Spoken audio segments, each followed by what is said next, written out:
go need there campaign. Champagne at a campaign. Bye. So you another day. Estistigue, o wa pass up on ba, o wa hotel doze. O wa to go panu ari eji aloe. Hey, me na talib. Now Libya you go now. Who go Libya be? Oh, black house America go back on it. Ma be here we my president of Bale with it. Ambassador me talk my go pay for so. Akobeji abuwa be wona he o. Estistigue.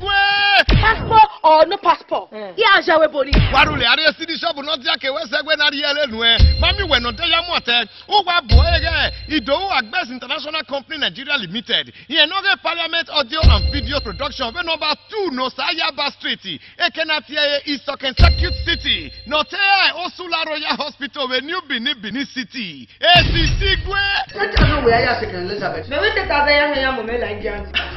What am you DP o ka go segment?